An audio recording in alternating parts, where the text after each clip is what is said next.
हरिः ओम् श्रीगुरुभ्यो नमः। हरिः ओम् ब्रह्मानं परमसुखदं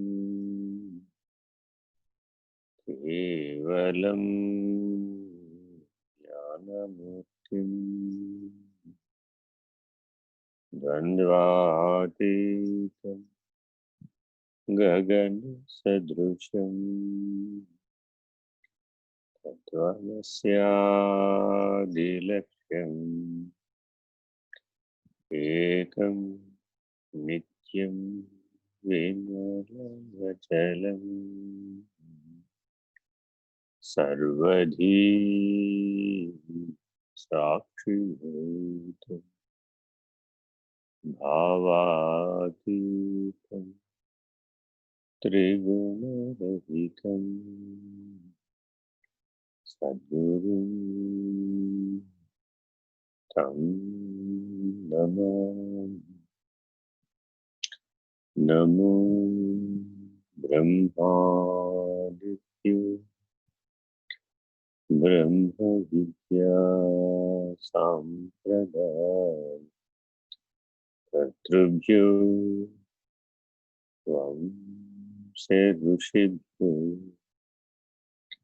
महाभ्यो नमो गुरुभ्यः।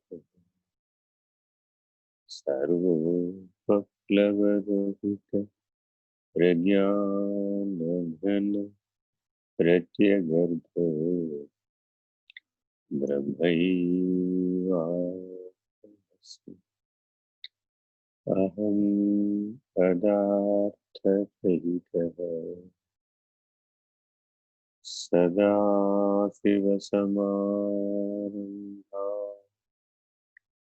व्यासशङ्करमध्यमाः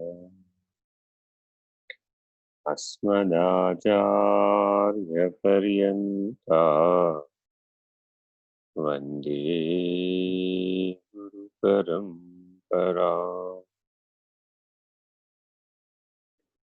हरिः ओम् श्रीगुरुभ्यो नमः।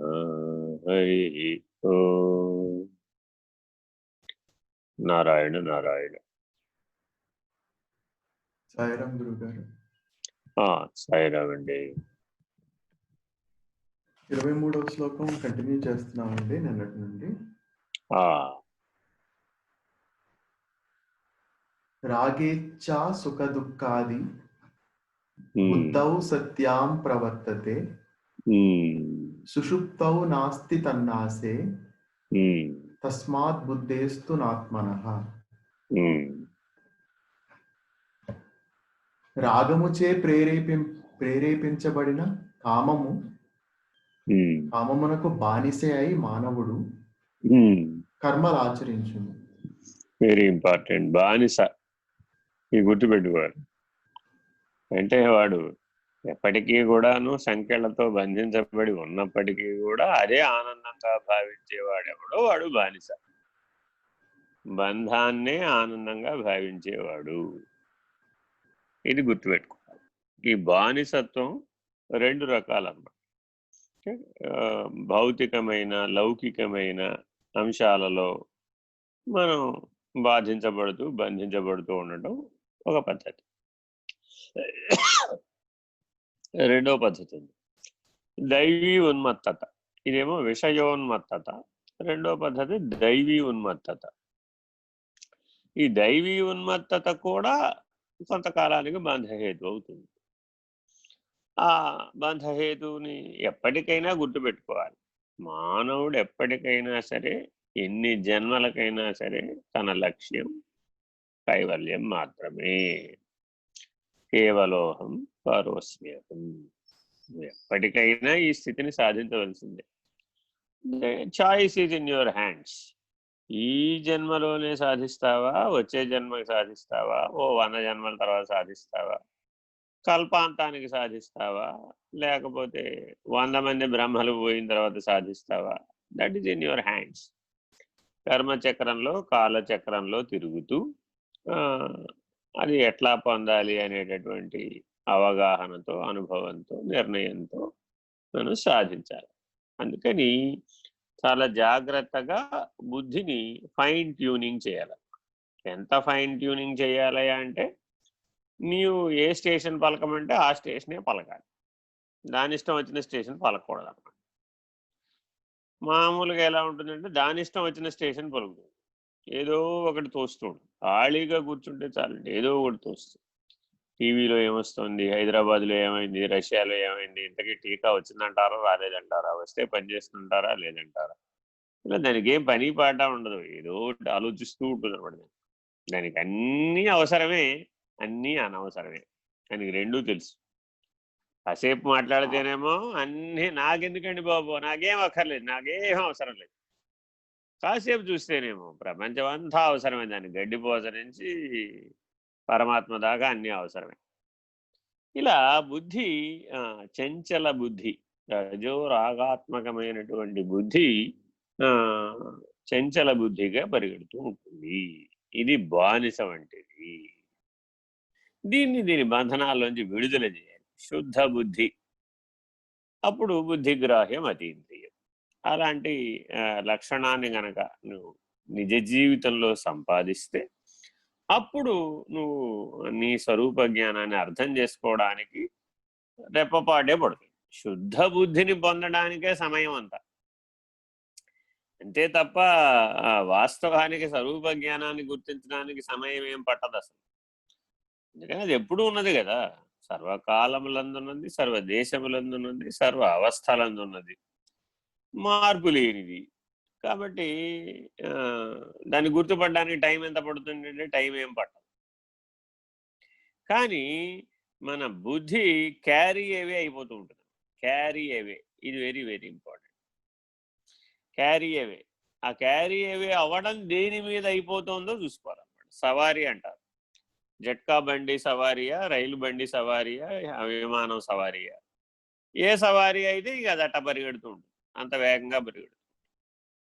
కాబట్టి స్టిల్నెస్ ఈజ్ వెరీ ఇంపార్టెంట్. స్థిరం ఈజ్ వెరీ ఇంపార్టెంట్. ఏమండి, స్థిరం అంటే బాగా గుర్తుపెట్టుకోవాలి. జడంగా కూర్చోవడం కాదు, అచేతనంగా కూర్చోవడం కాదు, అకర్మణ్యంగా కూర్చోవడం కాదు. But you should be still in your inside. నీ లోపల నువ్వు స్థిరంగా ఉండాలి. ఎప్పుడు ఇది గుర్తుపెట్టుకోవాలి. నీ విద్యుక్త ధర్మాన్ని నువ్వు ఆచరించుకో, ఏం ప్రాబ్లం ఏం లేదు. మానవుడు శరీరంతో చేసే పని ఎంత అండి, హార్డ్లీ ఎంత. ప్రపంచ యుద్ధం చేసిన వాళ్లే 1% చేశామంటున్నారు. శరీరంతో చేసిన పని ప్రపంచ యుద్ధాన్ని నిర్వహించినటువంటి మహానుభావుడు కృష్ణ పరమాత్మ ఆయన ఏమన్నాడే అంటే, ఐ హ్యావ్ యూజ్డ్ ఓన్లీ 1%, 1% మాత్రమే వాడానండి అంతే. మిగిలిన 99.99% నేను స్టిల్గా ఉన్నా, నేనేం కందలేదు, కదలలేదు. ప్రపంచంలో ఆయన్ని పూజించిన వాళ్ళు అనేక మంది ఉన్నారు. ఒక్కొక్కరు ఒక్కో రకంగా పూజించారు. ఎవరెట్లా పూజించినా స్వీకరించాడు. కొంతమంది ద్వేషంతో పూజించారు, కొంతమంది రాగంతో పూజించారు, కొంతమంది భక్తితో పూజించారు, కొంతమంది జ్ఞానంతో పూజించారు, కొంతమంది పరాక్రమంతో పూజించారు. మహాభారత యుద్ధం 18 రోజులలో మొదటి 10 రోజులు భీష్ముడి పాత్రే ఉంటుంది. భీష్మ పర్వం చాలా పెద్దగా ఉంటుంది. అన్ని రోజుల పాటు పరమాత్మ ముందు ఎట్లా నిలవగలిగాడు? Very important question. పరమాత్మ సంకల్పించి మొత్తం అందరినీ వేసేయాలని అనుకుంటే మిగిలిన తర్వాత అంతా టకటక టకటక అయిపోద్ది. మిగిలిన 8 రోజుల్లో మిగిలిన మొత్తం మహావీరులు అందరిలో లైన్లో వెళ్ళిపోతారు. వాడు ఒక్కొక్క రోజు ఒక్కొక్కటి నిలబడమే కష్టం. కారణం ఏమిటంటే ఆయన పరాక్రమంతో పరమాత్మను పూజించాడు. భీష్ముడు పరాక్రమంతో పూజించాడు. అప్పుడేమైంది? ఆ భక్తికి పరాక్రమం జోడించాడు. అందువల్ల మొదటి 10 రోజుల్లో రోజుకో అక్షౌహిణి చొప్పున భీష్ముడి ద్వారా వేయించేసాడు. 18 అక్షౌహిణీల సేనలో 10 అక్షౌహిణీలు భీష్ముడే వేసేసాడు. చూడండి,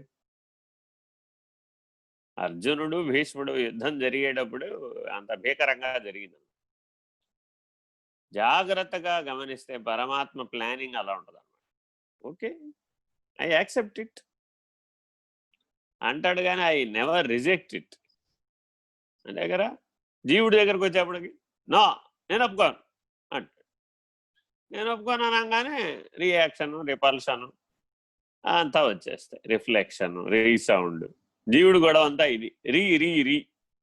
వీడికంతా రియాక్షన్ ఉంటే కానీ వీడికి తెలియదు, రిపల్షన్ ఉంటే కానీ తెలియదు, రిజొనెన్స్ ఉంటే కానీ తెలియదు, రిఫ్లెక్షన్ ఉంటే కానీ తెలియదు. ప్రతి అద్దం ముందు నిలబడితే కానీ వాడు బాగుండలేదు, వాడికి తెలియదు. మెయిన్ డ్రాబ్యాక్ ఇది. మరి ఏం చేద్దాం, వీడేమో జీవభావం, బుద్ధి ఈ స్థాయిలో ఉన్నప్పుడు, మలిన బుద్ధిగా ఉన్నప్పుడు ఇది ఎప్పుడు ఈ రీసౌండ్, రిఫ్లెక్షను, రియాక్షను, రిపల్షను అన్న దగ్గర ఆగిపోతుంది అనమాట. దీన్ని జాగ్రత్తగా ముందు ఏ స్థాయికి పెంచాలి, వాస్తవికమైనటువంటి పంచతన్మాత్రల స్థాయి. పంచతన్మాత్రలంతా కూడా దైవీ చైతన్యం, ఇచ్ఛాశక్తి, క్రియాశక్తి, జ్ఞానశక్తి, ఆదిశక్తి, పరాశక్తి, అట్లాగే బ్రహ్మ, విష్ణు, రుద్ర, మహేశ్వర, సదాశివుడు. వీళ్ళంతా ఈ బ్రహ్మాండంలో ఉన్నటువంటి ఇంద్రియాధిష్టాన దైవాల స్థాయికి మొట్టమొదట దేహాత్మ స్థితి నుంచి దివ్యాత్మ స్థితికి మనం ఎదగాలన్నమాట. ఇది చెప్తున్నారు ఇక్కడ. ఇదంతా చేసేది ఎవరయ్యా? ఈ పని అంతా ఎక్కడ జరగాలి అంటే నీ బుద్ధిలో జరగాలి. ఏదో కాలులో జరుగుతుంది, కంట్లో జరుగుతుంది అంటే లాభంలే.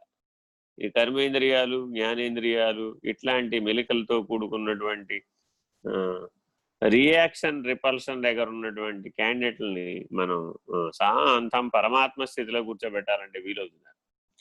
ఇప్పుడు మహాభారతంలో చాలా పాత్రలు కనబడతాయి. ధృతరాష్ట్రుడు చూపు లేనివాడు. మరి ఇప్పుడు ఈయన్ని పరమాత్మగా భావించండి అంటే ఎవరైనా భావిస్తారా? శ్రీకృష్ణుడిని పరమాత్మగా భావించమంటే భావిస్తారు, కానీ ధృతరాష్ట్రుడిని పరమాత్మగా భావించమంటే భావిస్తారు ఎవరైనా? పూజించమంటే పూజిస్తారు ఎవరైనా? ఎవరు పూజ. మరి భీష్ముడు ఎంతో మహానుభావుడు కదా, విష్ణు సహస్రనామం ప్రపంచానికి అందించాడు కదా, పోనీ ఆయన్ని పరమాత్మగా భావించమంటే భావిస్తారు ఎవరు? భావించారు. ఆయన ఎంత గొప్ప, ఆయన గొప్ప పనులు చేశాడని చెప్తాడు అంతే. అట్లాగే మనం కూడా ఈ మధ్య మధ్యలో ఈ పాత్రలన్నీ వేసేస్తాం అనమాట. కాసేపు ధృతరాష్ట్రుడిలాగా, కాసేపు దుర్యోధనుడిలాగా, కాసేపు దుశ్శాసనుడిలాగా, కాసేపు ఏమో భీష్ముడిలాగా, కాసేపు కర్ణుడిలాగా, ఇలా వీళ్ళందరూ మనలో ఉన్నారు. ఎక్కడికి పోవాలా? వీళ్ళందరూ మన పూర్వీకులు కదా. వాళ్ళ వారసత్వాలన్నీ మన జీన్ల ద్వారా మనకు సంక్రమించేసి మనకు ప్రపంచంలో కూడా ఇట్లా కనబడుతూ ఉంటారు, ఎక్కడికి పోరు. నిజానికి ఆ పాత్రలన్నీ మన కళ్ళ ముందు ఇక్కడ నాకు సమాజంలో కనబడుతూనే ఉంటాయి. ఏ ఏ సందర్భంలో ఏ ఏ ఉద్వేగంతో ఉంటే ఆయా పాత్రల యొక్క స్వభావాలు, ప్రభావాలు కనబడుతుంది. నిజానికి మనం రోజు నిత్యం పూజించేది ఎవరిని? అయితే రావణ్ణో, లేకపోతే కృష్ణుడినో, లేకపోతే శివుడినో, లేకపోతే అమ్మవారినో. ఇటా ఎప్పటికీ పూజార్హమైనటువంటివి శివ కుటుంబమో లేకపోతే విష్ణు కుటుంబమో, ఇవి ఈ రెండు. మహా లేదంటే శక్తి కుటుంబం, అమ్మవారి కుటుంబం. మరి వీళ్ళని పూజిస్తూ ఉంటే మనలో ఎవరు ఆవిర్భవించాలి? మనలో కూడా ఆ రామ లక్షణం, ఆ కృష్ణుని లక్షణం, ఆ అమ్మవారి లక్షణం, మహాకారణం, మహాదేవి, మహాదేవుడు. సరే, వాళ్ళ లక్షణాలు కదా ఆవిర్భవించాలి. ఎవరిని పూజిస్తే ఆ లక్షణాలు నీలో రావాలి. భావములో ఉత్తమమైనటువంటిది ఏంటంటే భావనాబల భక్తిరుత్తమ. నిజంగా బుద్ధికి భావనాబలం అంటూ ఉంటే దాంట్లో ఉత్తమమైనది ఏమిటి? భక్తి. మరి ఆ భక్తి ద్వారా నువ్వు ఎవరినైతే ఆరాధిస్తున్నావో, ఎవరినైతే పూజిస్తున్నావో వాళ్ళ లక్షణాలు నీలో ఆవిర్భవించాలి. అది భక్తి అంటే. చదవండి. తాను ఏ ఫలితమును ఊహించి కర్మను ఆచరించునో ఆ ఫలితమే కలిగినప్పుడు దానిని సుఖముగా భావించును. అంతే, వాడికి ఇంకేం లేదు. నేను ఇప్పుడు ఆకలేస్తే కొంతమంది ఆవకాయ జాడి ఓపెన్ చేసి ఆవకాయ డైరెక్ట్గా తినేస్తాడు, ఆవకాయ ముక్కలన్నీ తినేస్తాడు. మామూలుగా అట్లా తినాలంటే ఎవరి వల్ల కాదండి. ఏదో అన్నంలో కలుపు తింటారు, లేదంటే దేనితోన్న పదార్థంతో తింటారు. కొంతమందికి ఆ పచ్చడి డైరెక్ట్గా తింటే గానీ ఆనంద లక్షణం కలగదనమాట. వాడి మొత్తం ఎలిమెంటరీ కెనాల్ మొత్తం ఆ కారంతో మండిపోతుంది. అయినా సరే వాడికి ఆనందమే. ఓ పక్క రోస్తూనే ఉంటాడు, ఓ పక్కన కళ్ళ మండీళ్ళు కారిపోతూనే ఉంటాయి. ఇంకా పక్క పక్కన అనుషంగిక ద్రవ్యాలు కూడా పెట్టుకుంటాడు, ఏమిటేమిటో తినేస్తూ ఉంటాడు. ఏమిట్రా నీ ఆనందం ఇందులో? నీకేం తెలుసు అంటాడు. ఇది కామంలో ఉన్న లక్షణం. అది ఏది కోరితే అది చేసేస్తే దానికి ఆనందం. ఇది బానిసత్వం. దానికి ముందు వెనక పూర్వ పరపక్షాల విచారణతో పని లేదు. కొంతమంది చూడండి, లేవగానే బజ్జీలు తింటారు. లేస్తూనే, పొద్దున్న లేస్తూనే ఆకలితో లేస్తాడు, లేవగానే బజ్జీల బండి దగ్గరికి వెళ్ళి బజ్జీలు తింటాడు. ఎంత తింటాడా అంటే ఇక మధ్యాహ్నం భోజనం అవసరం లేనంతగా తినేస్తాడు. వైపరీత్యం అన్నమాట. ఈ వైపరీత్య లక్షణం పనిచేస్తుంది. ఈ కామంలో ఈ వైపరీత్య లక్షణం ఉంటుంది. ఇది జాగ్రత్తగా గుర్తించాలి. అవసరమా కాదా నీకు? ఇది కామం అవసరమే, ఎవరు కాదన్నారు? సృష్టి నడిచేదే దాని మీద. సృష్టి అది లేకపోతే నడవనే నడవదు, బండి ఆగిపోద్ది. భూమి తిరగాలన్నా అదే, 6 ఋతువులు ఏర్పడాలన్నా అదే. కామేశ్వరులు లేకపోతే, సూర్యచంద్రులు లేకపోతే ఏ ఋతువులు ఏర్పడవు. ఏ ఋతువులు ఏర్పడకపోతే ఏ ప్రకృతి భేదము లేదు, ఏ ఫ్లోరా ఫౌనా లేదు. ఏ ఫ్లోరా ఫౌనా లేకపోతే ఏ రకమైన స్థావర జంగమాత్మకమైన సృష్టి లేదు. ఏ స్థావర జంగమాత్మకమైన సృష్టి లేకపోతే ఆహారం లేదు. ఆహారం లేకపోతే జీవుడే లేడు. చూడండి ఎంత చైన్, ఇది పెద్ద చైన్ రియాక్షన్. ఈ చైన్ రియాక్షన్ మొత్తం అంతా ఎవరి వల్ల జరుగుతుందంటే కామేశ్వరుల వల్ల జరుగుతుంది. అంతే. ఈ మొత్తానికి కలిపి కామేశ్వరుడు అని పేరు పెట్టాం. అంతేగాని అక్కడ ఏదో వాస్తవానికి స్త్రీ పురుషుల రూపాలు లేవు అక్కడ. ఇది గుర్తుంచుకోవాలి. 6 ఋతువులు ఏర్పరుస్తున్నటువంటి లక్షణం భూభ్రమణం, భూ పరిభ్రమణం. అది సూర్యుడు చుట్టూ తిరగడం కావచ్చు, తన చుట్టూ తాను తిరగడం కావచ్చు. వీటన్నింటికి ఏ శక్తి ఆధారమో దానికి కామం అని. ఏమండి, ఇంత బలమైన కామాన్ని మీరు సృష్టించి మమ్మల్ని ఏమో దాటమంటారా? ఇది ఎలా సాధ్యం అండి? దేవుడికి ఇదేమో ఎంత పెద్ద పరీక్ష పెట్టాల్సినంత అవసరం ఏమొచ్చిందండి? మరి అంతే కదా.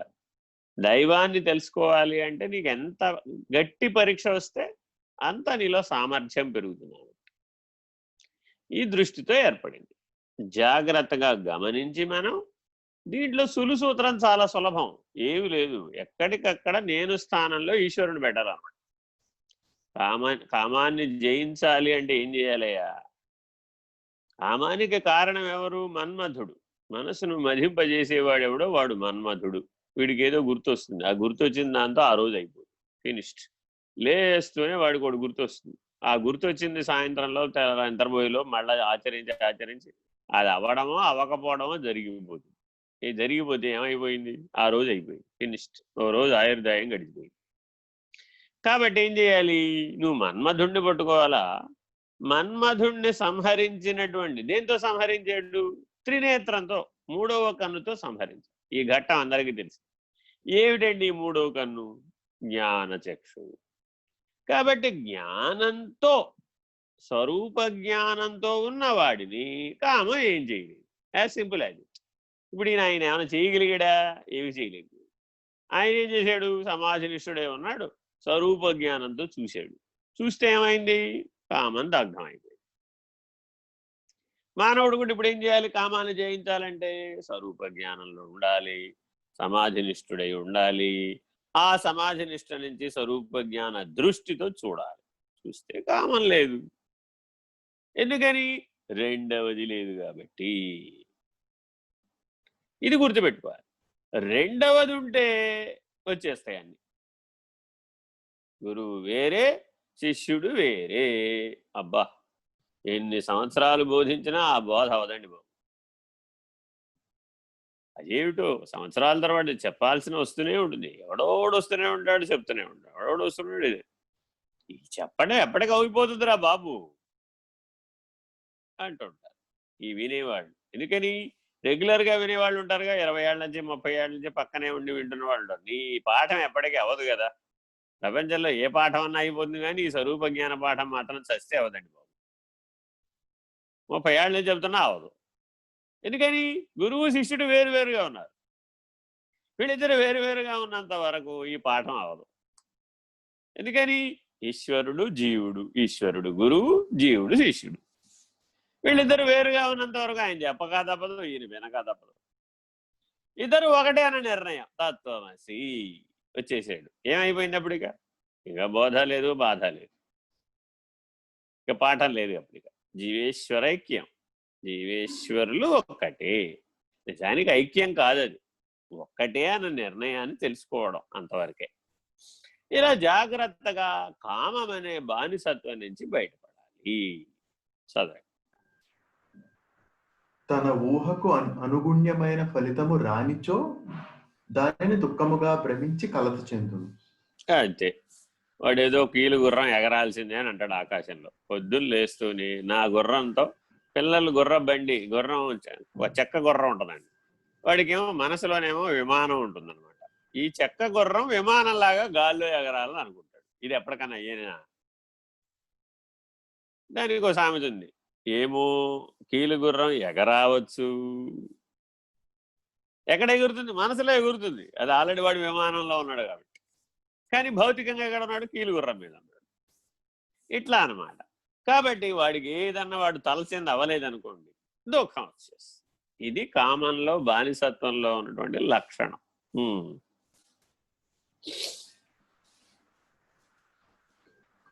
ఈ సుఖదుఖ తరంగముల ఆటుపోటులో జీవితమే హరించిపోతున్నది. అంతే, ఆయుర్దాయం తరిగిపోతుంది.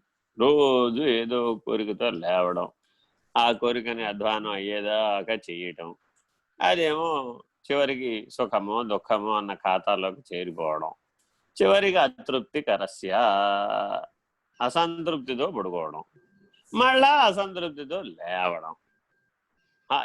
ఈనాడు ఈశ్వరీయమైనటువంటి దివ్యమైనటువంటి రోజు. దివ్య జ్ఞానంతో జీవించాను, దైవీ స్థితిలో జీవించాను, దివ్యాత్మగా జీవించాను అనేటటువంటి నిర్ణయంతో నిత్యతృప్తుడై ఉన్నాడండి. ఇప్పుడేమైంది? ఇప్పుడు కీలుగుర్రంతో మళ్ళీ అది ఆకాశంలో ఎగరాక్కర్లేదు. కాబట్టి ఇలాంటి అసంబద్ధమైన ఆలోచనలతో లేవడం. జీవుడు ఏం చేస్తున్నాడు? రోజు అసంబద్ధమైన ఆలోచనతో లేస్తాడు, ఒక అతృప్తికరస్యతో లేస్తాడు. ఇంకా అంతే. వాడు రాత్రి దాకా అదే ఆ గొడవే. ఏదో ఏ రోజు ఎలా లేస్తాడో లేదురా బాబు వీడు అని చాలామంది ఈ తామసిక జీవనం కలిగినటువంటి వాళ్ళతో జీవించే వాళ్ళలో చూస్తే ఈ మాటలు వినపడుతుంది. మా వాళ్ళు ఏమంటూ లేస్తాడో తెలియదు నైనా, అందుకని వెయిట్ చేస్తూ ఉన్నాం. సుప్రభాత్ వీళ్ళు ముందే లేస్తారు పాపం, కానీ వారు ఇంకా లేవరు. వారు లేచేటప్పుడే లేస్తూనే ఒక పూనకంతో లేస్తున్నారు. ఈ జీవుడికి అంతా కూడా పూనకం వ్యవహారం. వాడు దేంతో లేస్తాడో వాడికి తెలియదు. అందుకని ఇట్లాంటి అసంబద్ధమైన జీవనం వల్ల ఏమిటి ప్రయోజనం? ఏం లాభం లేదు. కొంతమంది ఉంటారండి, అది ఈ దైవ భావన కూడా ఈ తామసికమైనటువంటి లక్షణంలో కలిసిపోయి నాకు ఇప్పుడు అర్జెంటుగా ఒక పెద్ద బుట్టెడు పూలు కావాలంటాడు. పెద్ద బుట్టెడు పూలు ఏం చేసుకుంటావురా? నాకు తెలియదు, నేను పొద్దు నుంచి రాత్రి దాకా పూజ చేస్తూనే ఉంటారు వాడు. అంతే. వాడు పెద్ద పెద్దగా అరుస్తూ ఉంటాడు, పెద్ద పెద్దగా పూజలు చేస్తూ ఉంటాడు, పెద్ద పెద్దగా ఇక్కడి నుంచి కైలాసం దాకా వినపడాలనేది వాడి ఉద్దేశం. ఇది ఎప్పటికన్నా అయ్యే పనినా సచ్చే పనినా. హృదయాంతర్వర్తి అయిన ఈశ్వరుణ్ణి మామూలుగా సాపాసా చాలు, దాన్ని ప్రకృతి స్వరాలు చాలు. కాస్త పనికి పెద్ద రాగమాలికలో పాడాల్సినంత ప్రయత్నం ఏమొచ్చింది? ఆలోచించి చూడాలన్నమాట. కానీ ఆ లయస్థానం కానీ, ఆ శృతి భేదం కానీ, ఆ నిజమైన స్వరూప జ్ఞానం కానీ, తన హృదయాంతర్వర్తి అయిన ఈశ్వర స్థితి యందు మగ్నత చెందడం కానీ వెరీ వెరీ ఇంపార్టెంట్ కదా. అలా ఉండడు. ఈ భక్తిలో కూడా ఆ తామసికం వచ్చి చేరిపోతుంది. ఇది ఇంకా మరీ ప్రమాదం. వీడిని నిలువరించడం కష్టం. నిలువరించామనుకోండి ఈశ్వర అపరాధం అంటాడు.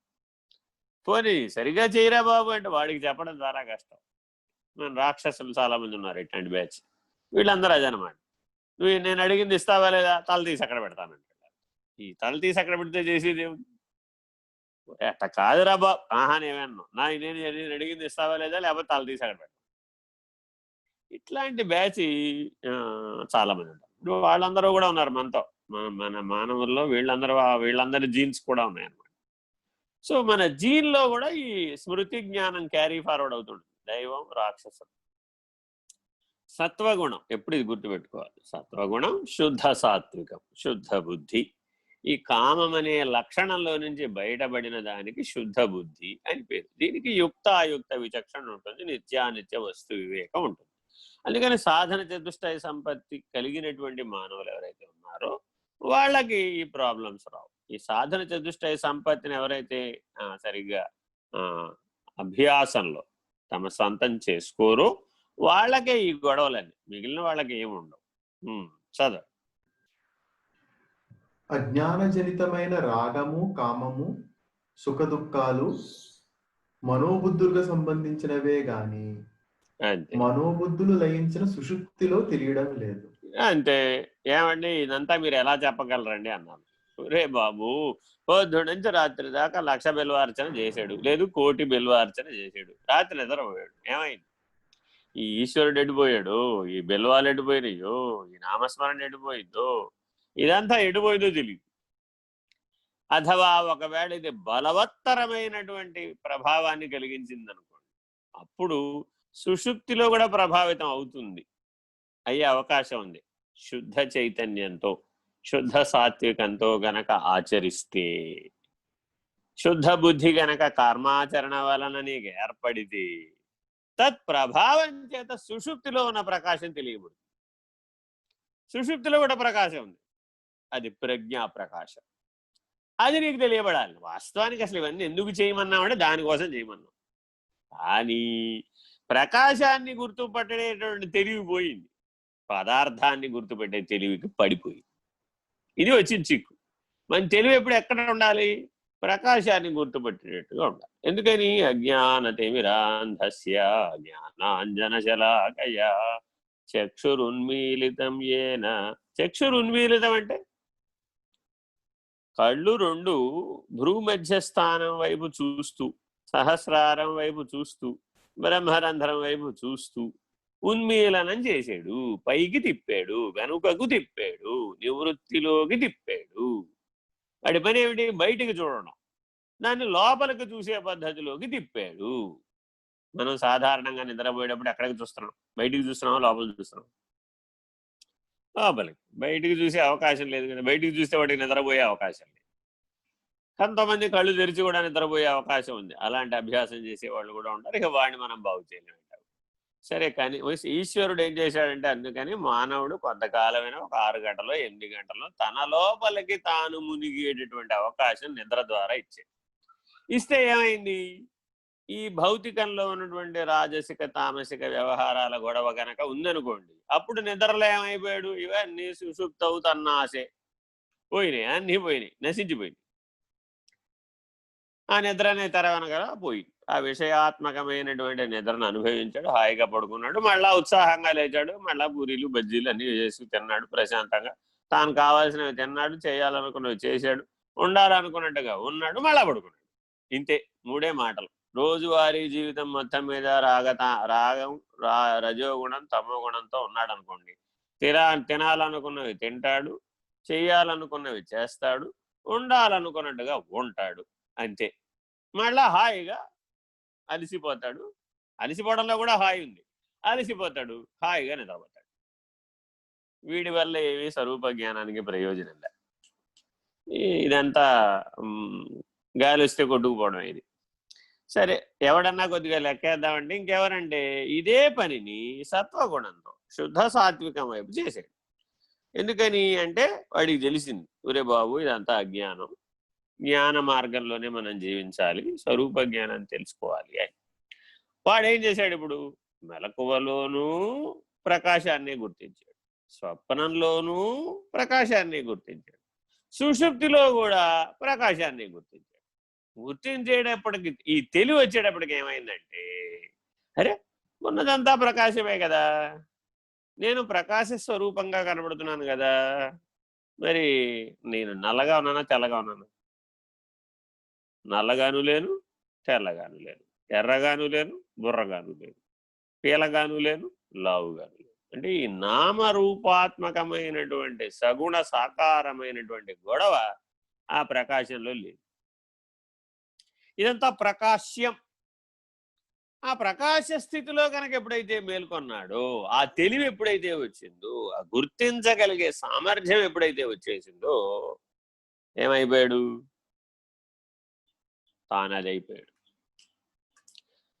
ఇది రోజువారీ జీవితంలో సాధకుడు సాధించవలసినటువంటి మొట్టమొదటి మెట్టు. ఎందుకని? ఇది తెలియనంత వరకు నీకు చైతన్యం తెలియబడదు, ప్రకాశం తెలియబడదు, జ్ఞానం తెలియబడదు, స్వాత్మస్వరూపం అసలు తెలియబడదు. సో స్వాత్మస్వరూపం నీకు ఎలా తెలియబడుతుందయ్యా అంటే, మెలకువలో సాక్షి ప్రకాశం, కలలో సాక్షి ప్రకాశం, గాఢ నిద్రావస్థలో సాక్షి ప్రకాశం. ఆ ప్రకాశానికే 3 పేర్లు పెట్టాం. ఇక్కడ విశ్వాన్ని చూపిస్తుంది కాబట్టి విశ్వడు అన్నాం, అక్కడేదో నీ లోపల సినిమాని చూపిస్తుంది కాబట్టి తైజసుడు అన్నాం, ఆ గాఢ నిద్రావస్థలో చీకటిని చీకటిగా ఉందని గుర్తించేట్లుగా చేస్తుంది కాబట్టి దానికి ప్రాంగ్యుడు అన్నాం. ఇక్కడంతా చెమ్మ చీకటి, కన్ను పొడుచుకున్నా కానరాదు. గాఢ నిద్రావస్థలో ఏం కానొస్తుంది? కామము లేదు, ఏ గొడవ లేదు, అరిషడ్ వర్గాలు లేవు అక్కడ. ఆ అన్ని అరిషడ్ వర్గాలు మనోబుద్ధులతో పాటే నిద్రలో పోయింది. కాబట్టి జగత్తు లేదు, జీవుడు లేడు, వాడు లేడు, వాడి లక్షణాలు లేవు, ఏవీ లేవు. కానీ సృష్టి స్థితిలయాలకు ఆధారభూతమై ఉన్నటువంటి బ్రహ్మమునందు మరి సకల జీవరాశి తమను తాము నిక్షిప్తం చేసుకుంటున్నారా లేదా? ఎక్కడికి పోతున్నారు వీళ్ళంతా? ఎక్కడి నుంచి వచ్చారో అక్కడికే పోవాలి, వేరే దగ్గరికి పోయే అవకాశం లేదు. జాగ్రత్తగా గమనిస్తే మరి ఉన్నదంతా బ్రహ్మమే కదా. ఘటకుడ్యాదికం సర్వం మృత్తికా మాత్రమేవ చ తద్వద్బ్రహ్మ జగత్ సర్వం ఇది వేదాంత డిండిమః. ఏమంటే కొండ ముంత చట్టి ఏదైనా మట్టే కదా, అంతా బ్రహ్మమే. జగత్ అన్నా బ్రహ్మమే, జీవుడన్నా బ్రహ్మమే, పేరు పెట్టినా బ్రహ్మమే, పేరు పెట్టకపోయినా బ్రహ్మమే. తల్లి గర్భంలో ఉన్న శిశువుకి పేరే లేదు వాడికి, అయినా వాడు బ్రహ్మమే. అప్పుడే పుట్టినటువంటి శిశువు, స్వాత్మానందమగ్నుడై ఉన్నటువంటి శిశువు, కళ్ళే తెరవడు వాడు, తనలో తాను రమిస్తూ ఉన్నాడు, తనలో తానుగా ఉన్నాడు, తనలో తాను హాయిగా నవ్వుతూ ఉంటాడు. పుట్టిన పిల్లవాడు, రోజుల పిల్లవాడు నవ్వడం ఎవరికైనా తెలుసా? చూస్తే తెలుస్తుంది, తల్లికి తెలుస్తుంది. ఈ పిల్లవాడు ఆనందపడుతున్నాడు. వీడి ఆనందానికి కారణం ఏమిటి? ఇప్పుడు అంటే ఏమైనా దూషించారా, భూషించారా? ఏదీ లేదు, స్వాత్మానందమగ్నుడు. అందుకని బాలవాక్కు బ్రహ్మవాక్కు, వాక్కు వచ్చేదాకా వాడిలో ఈ లక్షణం పనిచేస్తూ ఉంటుంది. పెద్దగా ప్రపంచంతో పని ఉండదు వాడికి. వాక్కు రావడం మొదలుపెట్టిన దగ్గర నుంచి ప్రపంచంతో పని వచ్చేస్తాడు. మొదటి వికాసం వాక్ అనమాట. శబ్ద గ్రహణము, శబ్దోత్పత్తి. ఇది రాగానే చూడండి, ఈ శబ్ద లక్షణం ఎవరిది? ఆకాశంది. ఆకాశమే అన్నిటికీ అవకాశం ఇచ్చేసింది. ఇన్ని ప్రపంచాలు రావడానికి కారణం ఏంటంటే వీడిదే. శంకర భగవత్పాదుల శిష్యులలో ఒక అతడు పుట్టిన దగ్గర నుంచి మాట్లాడలే, అలాగే ఉన్నాడు. వాడి మౌనమో తెలీదు, మోగవాడో తెలీదు, వాడేం మాట్లాడలేదు. చివరికి తల్లిదండ్రులు ఎంతమందికో చూపెట్టారు, ఏం చేసినా వాడు మాట్లాడలే, జడుడు వలే ఉండేవాడు. అంతే, తినేవాడు, జడంగా ఉండేవాడు, మౌనంగా ఉండేవాడు, అంతే. వీడు ఎందుకు మాట్లాడటం లేదు? వీడికి ఏమి రాదా, ఏమి తెలియదా, వాడేం చదువుకోలేదు, ఏ స్కూల్కి వెళ్ళలేదు, ఏ గురుకులం లేదు, ఏ విద్య లేదు, ఏమీ లేదు. కానీ స్వాత్మానందమగ్నుడై ఉన్నాడు. ఏమి లేదు, బయటికి రాలా అసలు. సరే, ఏదో ఊళ్ళోకి శంకర భగవత్పాదులు వస్తే ఆయన ఏదో పాపం మహానుభావుడట, అందరినీ ఎంత దేశానంతా బాగు చేసేట అని ఆయన పట్టుకెళ్ళి ఆయన ముందు పెడతారు. ఆయన అడిగాడు, కస్త్వం శిశో కుత ఆయాతః. సూటిగా 2 ప్రశ్నలు అడిగాడు. ఎవరు నాయన నువ్వు, ఎక్కడి నుంచి వచ్చావు? అప్పుడు మాట్లాడాడు, అంతే. ఇప్పుడు ఆయనకి మాటలు రావా? వచ్చు, అన్నీ వచ్చు. వికాసం లేదా? అన్ని పనులు పూర్తయిపోయినాయి. కానీ ఏమయ్యాడు? స్వాత్మానందమగ్నుడై ఉన్నాడు. అప్పుడు భగవత్పాదులు అన్నారు, వీడు మీకు పనికిరాడు, ఈ ప్రపంచానికి వీడు చేయాల్సింది చాలా ఉంది, వీడు జన్మతః జ్ఞాని కాబట్టి వీడిని నాకు ఇచ్చేసేయండి, మీకు ఉపయోగపడడు అని వారిని తీసుకెళ్ళి చక్కగా ఒక పీఠాధిపత్యం ఇచ్చేశారు. చతురామ్నాయ పీఠాలలో ఒక పీఠానికి అధిపతిని చేసేశారు. ఇలా ఉండాలి మానవుడు, ఈ స్థాయిలో ఉండాలి. అంతేగాని ఏం మాట్లాడుతున్నాడో తెలియదు, ఎందుకు మాట్లాడుతున్నాడో తెలియదు, పొద్దున్న నుంచి రాత్రి దాకా చాటర్ బాక్స్ మోగినట్టే మోగుతూ ఉంటుంది, అంతే. ఏం ప్రయోజనం? కాబట్టి జాగ్రత్తగా బుద్ధిని స్వరూప జ్ఞానం వైపు తిప్పాలి, అక్కడ నిలకడ చెందించాలి.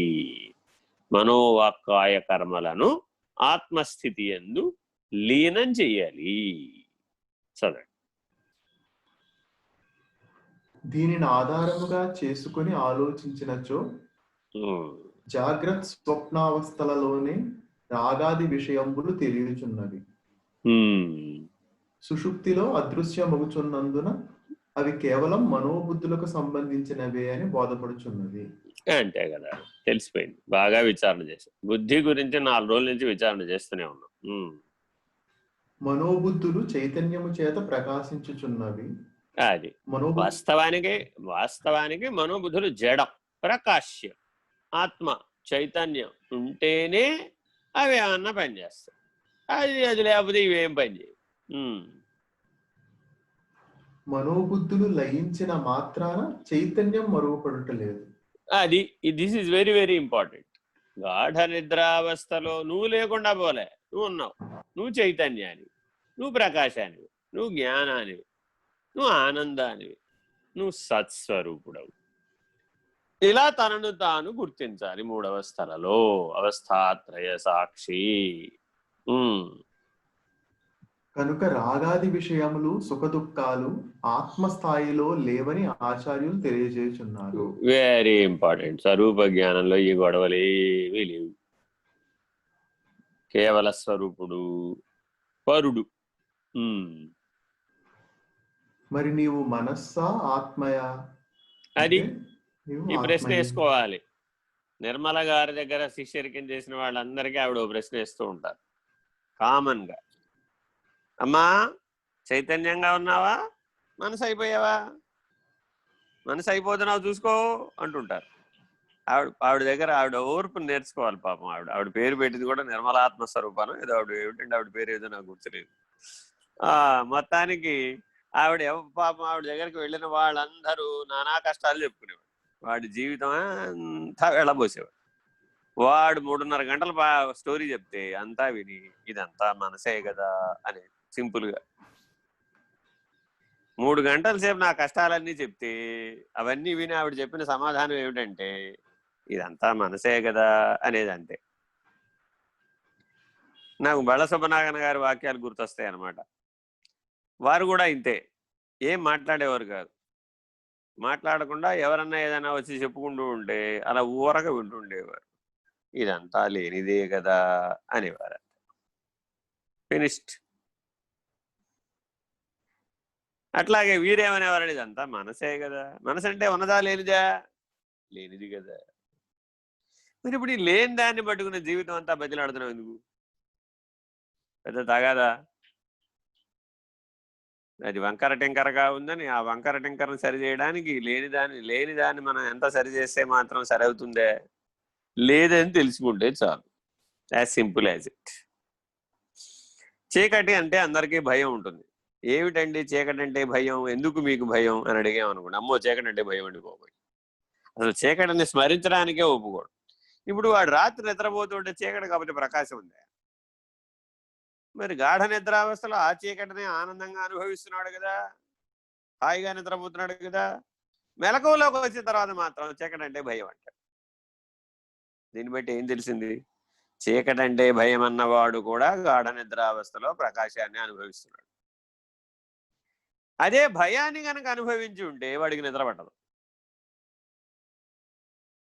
చూడండి, మానవ మనస్సు బుద్ధి ఎంత అల్పజ్ఞమో. వాటి కూడా జ్ఞానం ఉంది, కాకపోతే ఎంత ఉందంటే అల్పజ్ఞత. ఒక అణువు అంత ఉంది వాటి జ్ఞానం. ఆత్మకేమో హిమాలయ పర్వతం అంత, కైలాస శిఖరం అంత జ్ఞానం ఉంటే, దీనికేమో మనోబుద్ధులకి ఒక ఇసుక రేణు అంత జ్ఞానం. కానీ ఇప్పుడు మనకొచ్చిన తగాదా ఏంటంటే ఆ ఇసుక రేణువునే మనం కైలాసం అనుకుంటున్నాం. ఇది భ్రమాజన్య జ్ఞానం. చదవ. నీవు ఆత్మ అయినచో మనోజనితమైన రాగాది విషయములు నిన్ను అంటలేవు, అంతే. కదిలించలేవు, కలత చెందించలేవు. ఫినిష్డ్. ఐఎమ్ అన్మూవ్డ్. కదిలించలేవు, కదల్చలేవు. మనోధర్మములను ఆత్మయందు ఆరోపించుట చేత మనోజనిత వికారములన్నీయు ఆత్మయందు కల్పించబడుచున్నవే గాని నిన్ను ఆత్మగా నీ వెరిగినచో కలతలు నిన్ను కదిలించలేవు. అయిపోయా. నిత్య సర్వగత స్థాణు అచలోయం సనాతన. నీ స్వరూప లక్షణం ఏమిటయ్యా? నువ్వు నిత్యుడవు, సర్వగతుడవు, సర్వమయుడవు, స్థాణువు, అచలం, కథలని వాడవు, సనాతనుడవు. సనాతనుడవు. గట్టిగా మాట్లాడితే నీకంటే ముందు ఎవడూ లేడు, నీ తర్వాత ఎవడూ లేడు, నీవు బ్రహ్మము. ఈ నిర్ణయాన్ని నువ్వు గట్టిగా స్థిరపరచుకో. నీ గురించి నేనెవరన్న ప్రశ్న వచ్చినప్పుడల్లా ఆన్సర్ చెప్పేశారు. నిత్య సర్వగత స్థాణు అచలోయం సనాతన. నువ్వు ఊరికే ఊహించక్కర్లా. నేనెవరన్న ప్రశ్నకు ఊహించాల్సిన పని లేదు. అక్కడేమి ఆల్రెడీ ఆ మార్గంలో ప్రయాణం చేసిన వాళ్ళు పర్ఫెక్ట్ ఆన్సర్ ఇచ్చేశారు. బ్రహ్మ కల్పాంతం వరకు సరిపోయే ఆన్సర్ ఇచ్చేశారు. అది ఏ కాలంలో అయినా సరిపోతుంది. నిత్య సర్వగత స్థాణు అచలోయం సనాతన. ఆ లక్షణాలతో నువ్వు ఉండడమే లేటు. ఆ లక్షణాలతో నువ్వు ఉన్నావు అనుకోండి, అది అయ్యే ఉన్నావంతే. ఫినిష్డ్. చదువు. ఇది స్వరూప బోధ. అంతే. ఈ నిత్య సర్వగత స్థాణు అచలోయం సనాతన అన్న ఒక సూత్రాన్ని వివరించడానికి 770 శ్లోకాలు పట్టి. ఆ భగవద్గీతలో మొత్తం ఆధారమై ఉన్నటువంటి శ్లోకం ఏమిటయ్యా అంటే సాంఖ్యయోగంలోనే చెప్పేశారు. అందుకే భగవాన్ ఉవాచ నిత్య సర్వగత స్థాణు అచలోయం సనాతన. నువ్వు క్షరుడవు కాదు, అక్షరుడవు కాదు, పురుషోత్తముడు కూడా కాదు. నువ్వెవరవయ్యా? అచలోయం సనాతన. ఇది గుర్తుపెట్టుకో. ముళ్ళు కూర్చ సందులేక ఉన్నటువంటి వాడు, ఉన్నది ఉన్నట్లుగా ఉన్నవాడవు. నీకు పేరు లేదు, రూపం లేదు, నామం లేదు, స్థితి లేదు, భేదం లేదు, అవ్యయీభావం లేదు, పురుషుడవు కాదు, స్త్రీవి కాదు, ఏ వాచకము లేదు, సర్వనామము లేదు, ఏమి లేవురా బాబు. నీకు సర్వం లేదు, శూన్యం కూడా లేదు. ఉన్నది ఉన్నట్లుగా నున్నది ఏదో అదేది. అది నీవు. మళ్ళీ నీవంటానికి మళ్ళీ రెండో వాడు వచ్చేసేవాడు. అది నీవంటానికి లేదు, అది నేనై ఉన్నాను అంటానికి కుదరదు. ఎందుకని? తత్వమసి మహావాక్యాన్ని తెలుగులో చెప్తే అది నీవై ఉన్నావు. ఎందుకని? అక్కడ గురువు శిష్యుడు ఇద్దరు ఉన్నారు, ఉపదేశవాక్యం కాబట్టి. మరి అది అనుభవానికి వచ్చేసింది. అప్పుడేమైపోయాడు? అయమాత్మా బ్రహ్మ, సర్వం ఖలు ఇదం బ్రహ్మ, నేహ నానాస్తి కించన, నాహం నాస్తి నా కించన. ఎండ్ రిజల్ట్ చివరికి చేరేటప్పటికి ఏమైపోయాడయ్యా? నేను లేనివాడను, నాహం నా అస్తి నా కించన. కొద్దిగా కూడా లేనండి. ఎంత? వడ్ల మొన గింజ అంత, వడ్ల గింజ మొనంత కూడా లేను. ఇలా గుర్తుపెట్టుకోవాలన్నమాట. వేదాంతం స్పష్టంగా చెప్పేసింది. నువ్వు ఎండ్ రిజల్ట్ని కూడా వాళ్ళే డిక్లేర్ చేసేసారు. ఆత్మాతీతం కేవలాత్మ. నువ్వెవరివయ్యా? ఆన్సర్ ఇచ్చేశారు వాళ్ళే ఉపనిషత్తులలో. ఈ ఆన్సర్స్ని మనం అన్వయం చేసుకుని జీవించడం రావాలన్నమాట. నేనెవరంటే కింది స్థాయిలో, మనోబుద్ధుల స్థాయిలో అన్వయం చేసుకోకూడదు. చదవ. స్వరూపావస్థానే వాసనానామ నవకాశః. స్వరూప స్థితి యందు వాసనలు కదిలే అవకాశము లేదు అని వెరీ వెరీ ఇంపార్టెంట్. ఏమండి, వాసనాక్షయం అయితే కానీ ఇదంతా జరగదంటున్నారు కదండి. మరి నన్ను ఏం చేయమంటారండి? ఇప్పుడు మానవులందరికీ వాసనాక్షయం అంటే ఏదో పెద్ద హిమాలయ పర్వతం, కైలాస పర్వతం ఎత్తిన లెవెల్లో, రావణాసురుడు కైలాస పర్వతం ఎత్తిన లెవెల్లో ఫీల్ అయిపోతున్నారు అనమాట. అలా ఫీల్ అవ్వాల్సిన పని లేదు. నువ్వు అలా ఎంతకాలం ఎత్తినా అది అయ్యే పని కాదు. ఈ రావణాసురుడు ఈశ్వర దర్శనం కోసం ఏం చేశాడు? నేను నా బలిమితో, నా భక్తితో వీలు కాకపోతే బలిమితో కైలాస పర్వతాన్ని నా లంకకు పట్టుకెళ్తాను. ఇట్లాంటి ఆలోచనలు అన్నీ వస్తుంటాయి వాసనా ప్రభావం వల్ల. వాసన అంటే అర్థం అది కలిమి బలిమి నీలో ప్రేరేపిస్తుంది అనమాట. అది ఎప్పుడూ కూడా భక్తితో ఈశ్వరుని దర్శించడం, నీ హృదయంలో ఈశ్వరుని దర్శించడం సులభం. కానీ కైలాస పర్వతాన్ని లంకకు పట్టుకెళ్తాను, పెక్కలించి పట్టుకెళ్తానంటే అర్థం ఉంది ఏమైనా? ఆ పైన పెద్ద ఆయన ఏదో ఆనంద తాండవంలో ఉంటే ఈ కైలాసం కదిలింది, ఇదేదో భూమి వదులుతున్నట్టుగా ఉందిరా బాబు అని ఓ నొక్కితే ఈ కైలాస పర్వతం కింద ఈ రావణాసురుడు కాస్త అణిగిపోయాడు. కాబట్టి మనలో వాసనా బల ప్రేరణ వచ్చినప్పుడల్లా మనలో అసుర లక్షణాలు వస్తాయి అన్నమాట. అందుకని జాగ్రత్తగా నువ్వు స్వరూప జ్ఞాన నిష్టలో గనక ఉంటే అసలు వాసనకి అవకాశమే లేదు, వాసనకి బలమే లేదు. అసలు వాసనకి బలమేమిటి? అర్థం ఉంది ఏమైనా? అది అన్న వస్తువా, లేకపోతే బ్రహ్మాండం అంత సృష్టే? ఏది కాదు, అది గాలి. గాలి చేత ప్రేరితమయ్యేటటువంటి, ప్రాణం ఉన్నంతసేపే కాసేపు అటు ఇటు కొట్టుకునేటటువంటి ప్రాణ దీపానికి సహాయం చేసే తైలం లాంటిది. ఇంతోటి దానికి మనం ఏం చేసాం? ఇప్పుడు నువ్వు వెళ్ళి దాంట్లో కూర్చొని దానికి కొండంత బలాన్ని చేకూర్చు. నిన్నెవడు వెళ్ళి కూర్చోమన్నాడు? నువ్వు నీ స్థితిలో, స్వస్థితిలో ఉంటే వాసనాక్షయం అదే అయిపోతుంది. నువ్వేం చెయ్యక్కర్లేదాన్ని. ఏమన్నా చేస్తే వాసనాక్షయం ఎప్పటికీ అవదు. ఇది గుర్తుపెట్టుకోవాలి.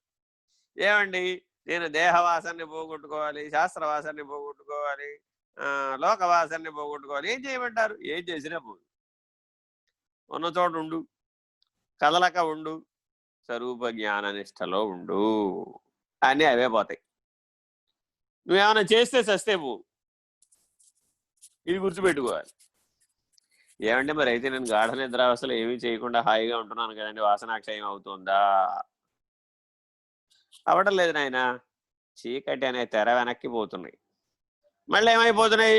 మేలుకోగానే అన్నీ తెర ముందుకు వచ్చేస్తాయి, సినిమా మళ్ళా మామూలే.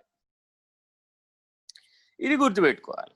కాబట్టి నిత్య సర్వగత స్థాణు అచలోయం సనాతన అన్న స్థితి యందు నువ్వు స్థిరంగా గనక ఉంటే చాలంతే. గుడిలో దేవుని వలె ఉంటే చాలంతే, అన్నీ అవే పోతాయి. సదా స్వరూప స్థితి యందు వాసనలు కదిలే అవకాశము లేదు అని స్వరూప బోధోపనిషత్తు తెలియజేయుచున్నది. Very very important. Swarupa Bodhopanishad పేరే చూడండి ఎంత విశేషంగా ఉందో. కనుక ఏ బాధలు తాకలేని, ఏ వ్యధలు ముట్టలేని నిర్వికల్ప సమాధియే నీ నిజ రూపమై ఉన్నదని ఆచార్యులు సూచిస్తున్నారు. Very very important. సంకల్ప వికల్పాత్మకమైనటువంటి చర్య ప్రతిచర్యలతో కూడినటువంటి జీవితమే జీవితం కాదు. దానికోసం పుట్టలేదు నువ్వు. ఎప్పటికైనా నీకు నిర్వికల్ప సమాధి నిష్ట కలగాలి. Very very important. షడ్విధ సమాధి నిర్ణయాన్ని ఎరగగలిగిన వాడు మానవుడు ఒక్కడే. 84 లక్షల జీవరాశులలో మానవుడు ఉత్తముడు ఎందుకని, మానవోపాధి ఉత్తమమైంది ఎందుకని అంటే నిర్వికల్ప సమాధి నిష్టను పొందదగడానికి అర్హమైనటువంటి ఉపాధి మానవోపాధి. మానవుడు నిర్వికల్ప సమాధి నిష్టను పొందడం అన్న ఒక్క పని తప్ప మిగిలిన 100 పనులు చేసుకొచ్చాడు. ఇది 101వ పని కింద పెట్టుకున్నాడు. ఎందుకని? వాడు ఎప్పటికీ చేయడు కాబట్టి. ఏమన్నా చేస్తే నిర్వికల్ప సమాధి నిష్ట అవ్వదు కాబట్టి. చేత మీదే దృష్టి పెట్టిన వాడికి నిర్వికల్ప సమాధి నిష్ట ఎప్పటికీ రాదు. ఎందుకని? అది ఎప్పుడు ఏదోటి చేయాలండి. చెయ్యాలంటే సంకల్ప వికల్పాలు ఉంటేనే చేస్తాడు. This is very very important. కాబట్టి ఏం చేయమన్నారయ్యా పరమాత్మ?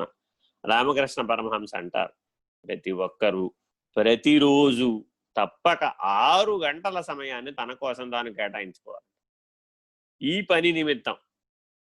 సరే, నువ్వేదో అధ్వానం పని చేయకుండా ఉండలేనంటున్నావు కాబట్టి ఓ పని చెయ్యి, 24 గంటల్లో నిద్ర కాకుండా, నేను నిద్రలో అలాగే ఉన్నానండి అనుకో, నిద్రలో కాకుండా మిగిలిన మెలకువ సమయంలో, కళ సమయంలో, నిద్ర కళ నిద్రలో భాగమే, ఎందుకంటే నిద్ర రాకపోతే కళ రాదు కదా. కాబట్టి ఈ మిగిలిన 18 గంటలు, 6 గంటలు నిద్రపోదాం అనుకుంటే, ఈ 18 గంటల్లో 6 గంటలని మానవుడు తప్పక నిర్వికల్ప సమాధి నిష్టకి వినియోగించాలి. పొద్దుడి సాయంత్రం దాకా ఏం చేసేవా నువ్వు? ఏమీ చేయలేదండి. ఏమీ చెయ్యకపోవడమే ఉత్తమమైన పని. ఏమైనా చేయడం ఉత్తమమైన పని అనుకోమాక. ఆ రోజులు అయిపోయినాయి, అదంతా వేస్ట్ కదా, అంతా వికాసం, పరిణామంలో భాగం అంతే. ఈ నిర్వికల్ప సమాధి నిష్టని 8 ఏళ్ల వయసుకే అనుభవించినటువంటి వారు శంకర భగవత్పాదులు. 8 ఏళ్లకే అనుభవించిన వాడు ప్రహ్లాదు, 8 ఏళ్లకే అనుభవించిన వాడు ధ్రువుడు, 8 ఏళ్లకు అనుభవించిన వాడు మార్కండేయుడు. చూడండి, మన చరిత్రలో ఇలా బోల్డ్ మంది ఉన్నారు, అసలు ఇన్యూమరబుల్. అందుకని భారతదేశం సనాతన ధర్మం జ్ఞానభూమి అని చెప్పడానికి కారణం ఇదనమాట. ఇక్కడ జన్మతః జ్ఞానులందరూ వచ్చేసేటటువంటి పరంపర ఉందన్నమాట. మిగిలిన చోట్ల నానా కష్టాలు పడి బుర్ర బదలు కొడుకుని 1000 ఏళ్ల పాటు కష్టపడ్డా కూడా ఆ జ్ఞానం ఉందో లేదో తెలియటం, ఉన్నదని ఒప్పుకోవడానికే కష్టంగా ఉంటుంది. ఇది భారతదేశం యొక్క విశిష్టత. ఈ భారతదేశంలో పుట్టిన భారతీయులందరూ వేద విజ్ఞానాన్ని అందుకున్న ప్రతి ఒక్కరూ కూడా, వేదం చదువుకున్నామన్న వాళ్ళందరూ కూడా తప్పక ముందు ఎందులో ఉండాలి? నిర్వికల్ప సమాధి నిష్ఠులై ఉండాలి. తమ జీవితంలో ఒక్క ఉపనిషత్తు చదివినా సరే, అతి చిన్న ఉపనిషత్తు, కలిసంతారణోపనిషత్తు చదివినా సరే, ఆ ఉపనిషత్తు లక్ష్యం ఏమిటయ్యా? నిర్వికల్ప సమాధి నిష్ఠ. ప్రతి ఉపనిషత్తు కూడా నిర్వికల్ప సమాధి నిష్టనే సూచిస్తున్నాయి. మానవుడు ప్రతిరోజు తప్పక భోజనం ఎలా చేస్తున్నాడో, నిద్ర ఎలా పోతున్నాడో, గాలి ఎలా పీలుస్తున్నాడో, దానికంటే మొదటి ప్రాధాన్యంగా నిర్వికల్ప సమాధి నిష్టని పెట్టుకోవాలి. సాధకుడు, నేను సాధకుడినండి, నేను సాధన చేస్తున్నానండి, నేనేదో ఏ పేరన్నా పెట్టుకో, యాగాలో, యోగాలో, అర్చనలో, పూజలో, జపాలో, తపాలో, లేకపోతే ఇంకేదైనా పెట్టుకో, ఏదో ఒకటి చేస్తూ ఉంటాడు కదా మానవుడు. ఆఖరికి కనీసం లక్ష్మీదేవినైనా డబ్బు కోసం పూజిస్తూ ఉంటాడు. నువ్వు అది చేసినా సరే, కోరికలు తీరడానికి దైవాన్ని ఆశ్రయించినా సరే, సరే దైవం లేడన్నవాడైనా సరే, నాస్తికుడైనా సరే, చార్వాకులైనా సరే, తప్పక ఏ నిష్టలో ఉండాలి? నిర్వికల్ప సమాధి నిష్టలో ఉండాలి. Very very important. ఆ నిర్వికల్ప సమాధి నిష్ట లేని రోజున నీకు యాబ్సెంటే. ఆ రోజు ఆ క్లాసుకి నువ్వు వెళ్ళలేవు, స్టూడెంట్వి కాదనమాట, శిష్యుడివి కాదు. నెవర్. నిర్వికల్ప సమాధి నిష్టని లక్ష్యం కాకపోతే నీవెప్పటికీ శిష్యుడవు కాలేవు. As simple as it. శిష్యుడు అంటే అర్థం ఏంటయ్యా అంటే, నిర్వికల్ప సమాధి నిష్టే నా లక్ష్యము. ప్రతిరోజు ఆ బెల్ రింగ్ అవ్వాల్సిందే, కనీసం 6 గంటలు అవ్వాలి. ఏకాంతవాసంలో ఉండాలి, వివిక్త జనసేవిత్వంలో ఉండాలి, నిస్పృహలా ఉండాలి.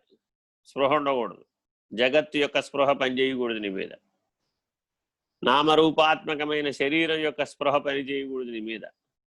వీటిని దాటి, బాగా గుర్తుపెట్టుకోవాలి, వీటిని దాటి ఈ ఎల్లలు దాటాలి. శరీర ప్రాణ మనోబుద్ధి సంఘాతం యొక్క ఎల్లలు దాటాలి. దాటి తన యందు తాను నిలకడ చెందాలి. షడ్విధ సమాధి భేదం ఏమిటంటే సవికల్ప, సంకల్ప, వికల్ప. సవికల్ప అంటే 2 చెప్పేసినట్టే, సంకల్ప, వికల్ప.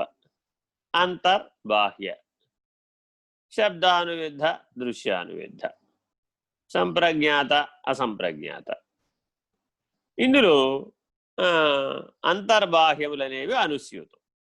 అంటే బాహ్యంలో కూడా ఉండొచ్చు, ఇట్లాగా అంతరంలో కూడా ఉండొచ్చు. అలాగా అంటే బాహ్య శబ్దానువిద్ధ సవికల్ప సమాధి, అంతర్శబ్దానువిద్ధ సవికల్ప సమాధి. లేదు బాహ్య శబ్దానువిద్ధ నిర్వికల్ప సమాధి, లేదా అంతర్శబ్దానువిద్ధ నిర్వికల్ప సమాధి. సరే, కొంతమందికి శబ్దం పనిచేయకపోతే కొంతమందికి దృశ్యం, దర్శనం పనిచేస్తూ ఉంటుంది. ప్రకాశం అనేది దర్శనం కదా, మరి శబ్దం కాదు కదా. అలా ప్రకాశంలో మునిగిపోయాడు అనుకోండి, ప్రకాశమే తానుగా ఉన్నాడు అనుకోండి, అప్పుడు దృశ్యానువిద్ధ అంటాం అనమాట. బాహ్య దృశ్యానువిద్ధ సవికల్ప సమాధి, అంతర్దృశ్యానువిద్ధ సవికల్ప సమాధి, అలాగే అంతర్దృశ్యానువిద్ధ నిర్వికల్ప సమాధి, బాహ్య దృశ్యానువిద్ధ నిర్వికల్ప సమాధి. ఇలా 2 రకాలుగా సాధ్యం అవుతుంది. ఇట్లా మళ్ళా దీంట్లో సంప్రజ్ఞాత అసంప్రజ్ఞాత సమాధి, ఇట్లా షడ్విధ సమాధి నిర్ణయం గురించి మహానుభావులు యోగ మార్గంలో జ్ఞాన మార్గంలో విశేషంగా విస్తారంగా బోధించారు. బుద్ధి కలిగిన మానవుడు చేయదగినటువంటి ఉచితమైనటువంటి పని ఏమిటి, మానవుడు అందరు మానవులు, ఈ ఎవరైనా కావచ్చు, వాడు అడవి మానవుడా నాగరిక మానవుడా, విద్యావంతుడా అవిద్యావంతుడా, నాగరికుడా అనాగరికుడా అన్న భేదం లేదు. మానవులందరూ తప్పక చేయవలసినటువంటి ఉచితమైన పని ఏమి? సమాధి నిష్ట, షడ్విధ సమాధి నిర్ణయము ఎరుగుట. ఎరుక అన్నది ఎవరికైనా అసలు ఆ మాట ఉచ్చరించాలంటే వాడికి ఏం తెలిసి ఉండాలయ్యా? నిర్వికల్ప సమాధి నిష్ట తెలిసిన వాడే ఎరుక నిర్ణయం ఎరిగినవాడు. అసలు ఎరుకంటే తెలియకుండానే ఈ నిర్వికల్ప సమాధి నిష్ట అనే నిర్ణయం పొందకుండానే ఏం చెప్పేస్తున్నాం ఇప్పుడు? ఉన్నది బయలు, లేనిది ఎరుక, ఫినిష్డ్. మాటతో తేలిపోయింది, గొడవ వదిలిపోయింది. సత్యమే అది, ఎవరు కాదన్నారు? నిత్య సర్వగత స్థాణు అచలోయం సనాతన. అది మనం తెలుసుకున్నా తెలుసుకోకపోయినా ఎప్పుడు అలాగే ఉంటుంది. అయితే తెలిసి పోగొట్టుకుంటే తప్ప నీకు పోని లక్షణం ఉంది కాబట్టి ఇది గుర్తుపెట్టుకోవాలి. తెలియకుండా పోతే అది నీకు తెలియదు, నీకు నిర్ణయం కాదు. నీకు నిర్ణయం అవ్వాలి. ఎవరికో శాస్త్రంలోనో లేకపోతే ఎక్కడో కొండ మీద గట్టు మీద రాసి ఉంటే ప్రయోజనం ఏముంది? గుడిలో దేవుడు బాగానే ఉన్నాడు కదండి, కొండ మీద దేవుడు బాగానే ఉన్నాడు కదండి అంటే ఆయన ఎప్పుడూ బాగానే ఉంటాడు, నువ్వు కదా బాగుండాల్సి. ఇది గుర్తుపెట్టుకోవాలి. అందుకని ఈ నిర్వికల్ప సమాధి నిష్టను అందుకోవడమే నీకు బుద్ధి అనేటటువంటి శక్తిని ఇవ్వడం వెనక ఉన్న రహస్యం. ఈశ్వరుడు బుద్ధి అనే శక్తిని ఎందుకు ఇచ్చాడయ్యా? నిర్వికల్ప సమాధి నిష్టను పొందటానికి. శాస్త్రజ్ఞుడు కూడా ప్రపంచం ఎరుగకుండా తన ప్రయోగాల్లో మునిగిపోయి ఉంటాడు. రాత్రింబగళ్ళు అందులోనే మునిగిపోయి ఉంటాడు. వాడికి పగలు రాత్రి కూడా తేడా తెలియదు. నూతనమైన ఆవిష్కరణను చేస్తాడు వాడు కొంతకాలానికి. దాన్ని ఏమన్నా బాహ్య శబ్దానువిధ దృశ్యానువిధ సవికల్ప సమాధి నిష్ట. కానీ నిర్వికల్ప సమాధి నిష్ట కాదనమాట. కానీ విజ్ఞానమే అది కూడా. మరి అవన్నీ అవసరమా కాదా? Very very important. కానీ ఎప్పుడు గుర్తుపెట్టుకోవాలి, సూర్యప్రకాశం ఎంత సైలెంట్గా జరుగుతుందో, సూర్యోదయం సైలెంట్గా జరుగుతుంది, ఏమైనా ఆర్భాటాలతో జరుగుతుంది. తాళాలు తప్పెట్లు సన్నాయి డోలు బ్యాండ్ మేళం ఇలాంటివేమి రావు సూర్యోదయానికి. సూర్యోదయం సైలెంట్గా జరుగుతుంది. జ్ఞానోదయం కూడా సైలెంట్గా జరుగుతుంది. మౌనమునందే జ్ఞానోదయం సాధ్యం. మిగిలిన ఆర్భాటాలు అక్కడ ఏమి ఉండవు. అవన్నీ భూమి మీదే ఆదిత్య మండలంలో ఏముంటాయి? ఏముండవు. అక్కడే శబ్దాలు లేవు. నిశ్శబ్దో బ్రహ్మ విచ్యతే. మరి అటువంటి నిర్వికల్ప సమాధి నిష్ట యొక్క ఔన్నత్యాన్ని గుర్తెరిగి సాధకులు తప్పక ఆ నిర్ణయ క్రమాన్ని ఎరిగినప్పుడు మాత్రమే స్వరూప జ్ఞాన నిష్ఠలు అవుతారు. నిర్వికల్ప సమాధి నిష్ట ఎరిగిన వారికి మాత్రమే నిత్య సర్వగత స్థాణు అచలోయం సనాతన అన్న నిర్ణయాన్ని పొందగలిగే అధికారిత్వం కలుగుతుంది. హరి ఓం. శ్రీ గురుభ్యో నమః. హరి ఓం. పూర్ణమదః పూర్ణమిదం పూర్ణాత్ పూర్ణముదచ్యతే పూర్ణస్య పూర్ణమాదాయ పూర్ణమేవావశిష్యతే. ఓం తత్సత్. ఓం శాంతి శాంతి శాంతి. హరి ఓం. శ్రీ గురుభ్యో నమః.